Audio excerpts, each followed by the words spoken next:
नमस्कार मित्रांनो, हवामान अभ्यासक पंजाबराव डक यांनी पावसाबाबत अंदाज व्यक्त करण्यात आलेला आहे.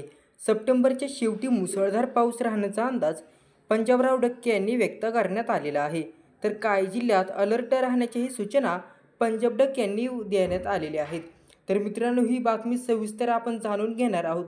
तर व्हिडिओ शेवटपर्यंत बघा आणि आपल्या चॅनलवर नवीन असाल तर चॅनलला सबस्क्राईब करा. सप्टेंबर महिन्याच्या मध्यावर आपण आहोत. सध्या काही भागात पावसाने विश्रांती घेतलेली आहे, तर कुठे रिमझिम स्वरूपाचा पाऊस पडत आहे. अशातच आता येत्या काळात पाऊस कसा असणार आहे याबाबत अंदाज व्यक्त करण्यात आलेला आहे.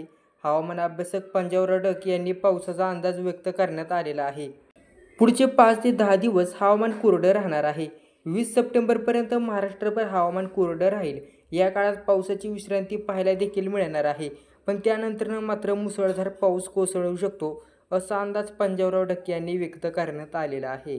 तर कधी होणार मुसळधार पाऊस?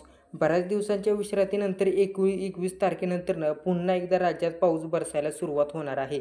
21 सप्टेंबरपासून चांगला पाऊस पडण्याचा अंदाज त्यांनी वर्तवण्यात आलेला आहे. 21 सप्टेंबरपासूनच पुन्हा पावसाला सुरुवात होणार आहे. त्यानंतर सप्टेंबर अखेरपर्यंत राज्यात जोरदार पाऊस होण्याची शक्यता आहे. तर राज्यातील काही जिल्ह्यात 2 ऑक्टोबरपर्यंत मुसळधार पाऊस होणार आहे. 21 सप्टेंबर ते 2 ऑक्टोबर या काळात महाराष्ट्रात धो पाऊस पडणार आहे.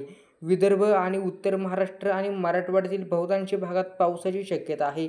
नांदेड, लातूर, परभणी, सांगली, सातारा, धाराशिव, सोलापूर, कोल्हापूर, कोकण, अहमदनगर, पुणे, बीड या जिल्ह्यांमध्ये मुसळधार पाऊस पडणार आहे.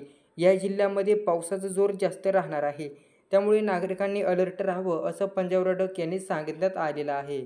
राज्यात सप्टेंबरच्या शेवटच्या आठवड्यात 11 दिवस धो पाऊस कोसळणार आहे. त्यामुळे शेतकऱ्यांनी आधीच सतर्क राहावं असा डक यांनी वर्तवण्यात आलेला आहे. शेतकऱ्यांनी या काळात आपल्या पिकांची काळजी घ्यावी.